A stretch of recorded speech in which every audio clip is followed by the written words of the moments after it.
Mr. Speaker, I remember I was first called into a church leadership position, and I was excited. I wanted to help my neighbors, and I was excited that we would do great things. And when problems would come up, as problems do, I would come up with these creative solutions. We could do this, or we could do that, or we could try this to solve that problem.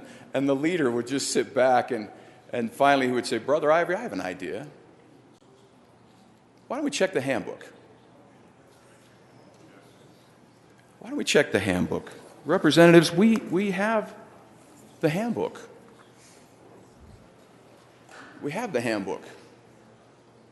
Men that we believe were raised up by God, who said by divine providence they established a more perfect union with the Constitution. And in that handbook it says that we have the power.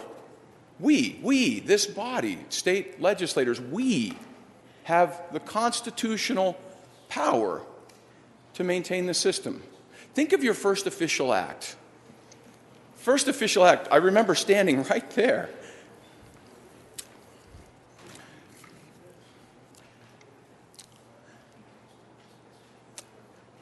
And I remember raising my hand and solemnly swearing that I would uphold and defend the handbook. And I wondered what power I had as a state representative to uphold and defend the Constitution. It's right there. It's right there. In fact, George Washington, the father of the country, said, "If in the opinion of the people, the distribution or modification of the constitutional powers is ever in any particular wrong." We've heard a lot of discussion about how the distribution and modification of the constitutional powers is in almost every particular wrong. He said, if in the opinion of the people they're ever in any particular wrong, let it be changed by an amendment in the way the Constitution designates. But let there be no change by usurpation. Don't just do it. Don't just let the federal government do it. That's how free government is destroyed. I agree with my good colleague from Salt Lake. Governing by executive order is not appropriate on the right or the left. That's how free government is destroyed. The Supreme Court acting like the supreme being is not okay on the right or the left. That's how free government is destroyed. In order to secure our liberty, that we could flourish, that we could create our highest order. We're the only government in the world that says we're endowed by a creator with unalienable rights, life, liberty, property. And with those, we can create in a godlike manner new songs, new buildings, new businesses. And we create if we're secured in those things. And they said to create that protection, we first divide government. We have to divide government, and then we have to limit government.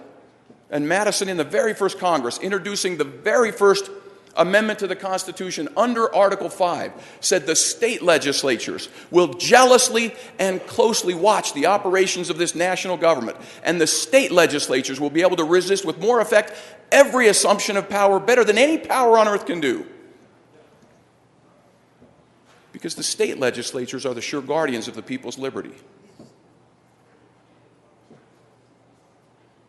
If we fail to act, how do we answer to those that the good representative presenting the bill put life, fortune, sacred honor on the line? We can redeclare independence right now with a document, not a musket or a pitchfork. We can reestablish the divisions and limits of power right now without a war and a battle under the rule of law. Those that complain this is too dangerous, I got an email that said, using the Constitution is the worst thing since sin. Triple exclamation point. That's the hyperbole that's been out there. The worst thing since sin is to use the Constitution. I think not. The handbook is the answer. It's right there. How should we suppose that divine providence that established this Constitution will continue to bless and favor us if we don't use what he gave us? It's like a drowning man praying and the boat comes. They say, no, I'll wait for God. Here's the life preserver. I'll wait for God. This is the liberty preserver right here. In 1967, there was a group, in fact, the same group that is opposing this today. There's a group that was pushing the Liberty Amendments, and the Liberty Amendments would have banned the United States from engaging in business. It would have eliminated the 16th Amendment. It would have eliminated foreign engagement in the United States. And they presented this bill on the floor in the Utah legislature, and I've got a news article that says Governor Rampton said that Ezra Taft Benson, who was the former Secretary of Agriculture, prominent leader in the United States. Now, I don't know what the rules were in 1967. If Mel Brown were still in the body, he could tell us what it was like back then. But it says that Ezra Taft Benson was allowed, when the debate began, Ezra Taft Benson was permitted the privilege of the floor in the legislature to speak in favor of the Liberty Amendment, and afterwards sat on the floor. Throughout the debate, Rampton says, making himself at home.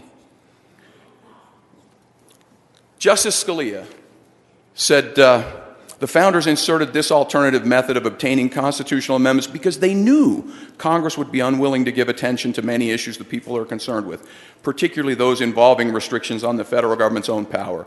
They foresaw that, and they provided the convention remedy.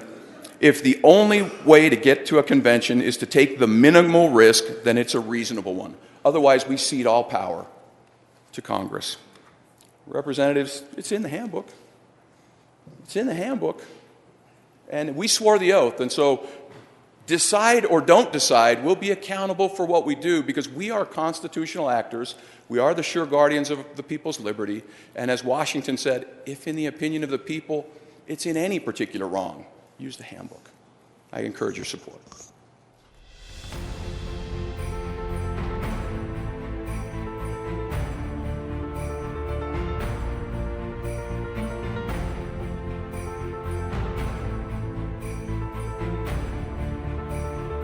I've just met like the kindest, most welcoming people who have made me feel empowered.